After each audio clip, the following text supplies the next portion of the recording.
आज जिला मुख्यालय से करीब 100 किलोमीटर दूर दमोह से होरम मार्ग पर जो गृह संत पंडित श्री शिव प्रभाकर शास्त्री दद्दा जी के आश्रम में खड़ा हूँ। ये उनकी तपोभूमि है। यहाँ पर आपको दिखाना चाहूँगा, ये उनका निवास है यहाँ पर।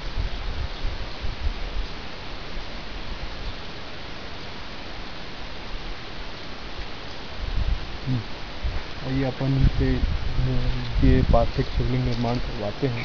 अभी तक ये 1.25 करोड़ हर यज्ञ में बनवाते हैं। आप लीजिए तो आधे से जल्दी देता।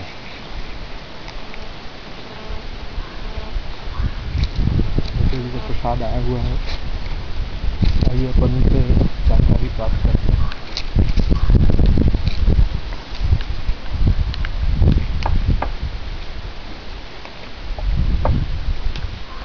नीचे बैठ गए जी। अपन ये शिवलिंग निर्माण कितना करवा चुके होंगे? तो ये अपने 71 आयोजन 1980 से प्रारंभ किया था।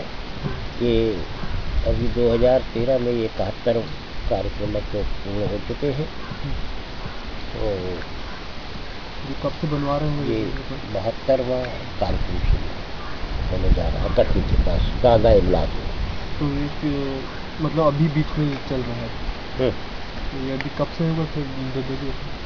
ये कब से यज्ञ होगा ये अभी? ये 4 अप्रैल से 10 अप्रैल तक बांधा इमलाक और 12 अप्रैल से 18 अप्रैल तक बुढ़ागर गांधी ग्राम जबलपुर के पास।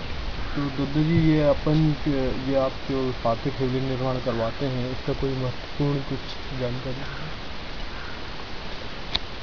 अब ये हम और आप सभी की हमारे भारतवर्ष में एक मानसिकता तो है ही है कि मतलब धर्म पूजा पाठ कर्मकांड वाले लोग हैं, चाहे शिक्षित हों चाहे अशिक्षित हों, अपने अपने तरीके से सब लोग उपासना तो करते ही हैं।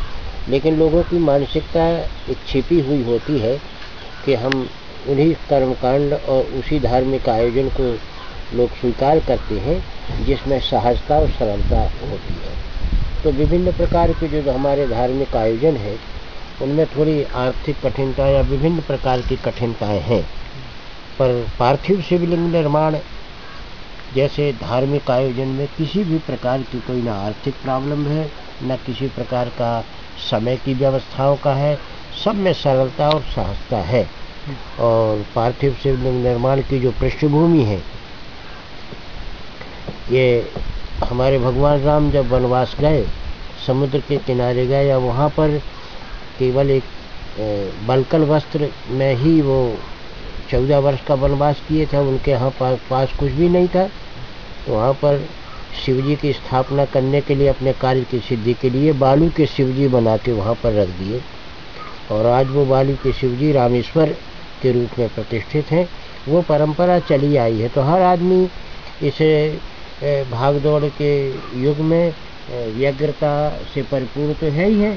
तो एकाग्रता के लिए, भौतिक लाभ के लिए, अपनी समृद्धि के लिए लोग पूजन पाठ उपासना आराधना सब करते हैं। लेकिन ये जो 1980 से 1.25 करोड़ पार्थिव शिवलिंग निर्माण हुआ है, इसमें लोगों की, सारे भारतवर्ष के लोगों की बड़ी हमें सहायता मिली और उनकी उपस्थिति भी बहुत बड़े रूप में दर्ज की गई, महानगरों से लेकर छोटे छोटे गांवों तक।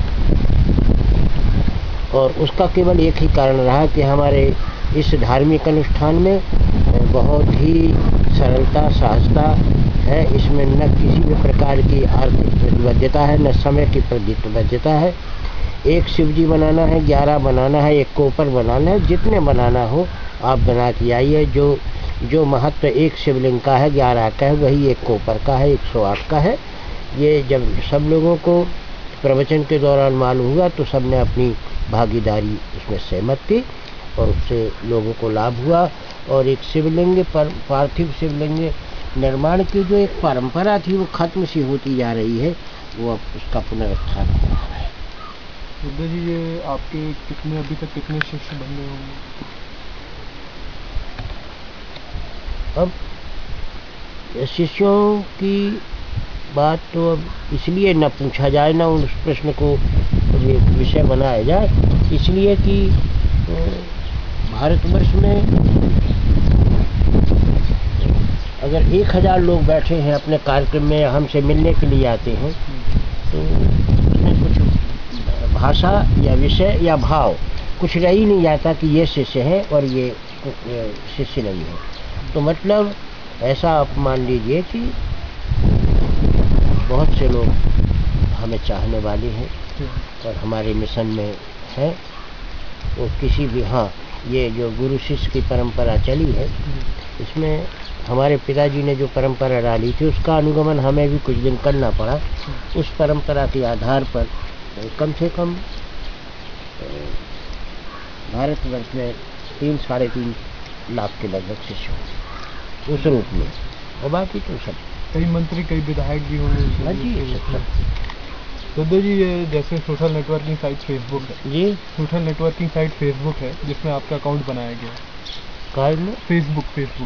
हाँ आपको मैंने पहले ही बताया गया था। हाँ। इंटरनेट पे आपकी जो फोटो डाली जाती है, जो आपके कार्यक्रम की लिस्ट डाली जाती है, हाँ। उसमें कई लोग आपसे जुड़े हुए हैं। उनको आप कुछ बोलना चाहेंगे?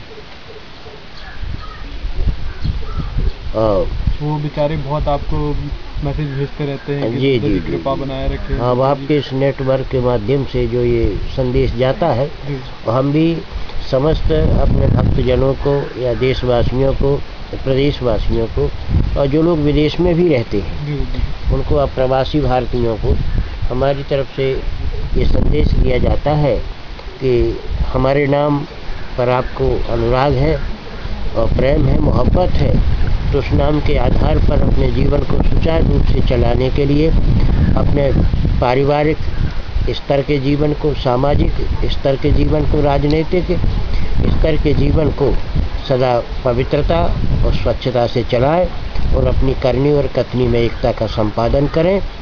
और यदि आपकी करनी और कथनी में एकता का संपादन हो जाता है, अर्थात जो आप कह रहे हैं वही करने हैं, तो ऐसा तो संभव नहीं है, पर इसका यदि आप अभ्यास करते जाएंगे तो कुछ समय के बाद करनी और कथनी में एकता का संपादन हो जाएगा। और एकता के संपादन का अर्थ ही होता है कि आपका व्याकुल और व्यग्र जीवन एकाग्र जीवन के रूप में प्रकट हो जाएगा, भौतिक जगत में आप सुखी रहेंगे। सुदर्शन न्यूज़ से राज पाठक।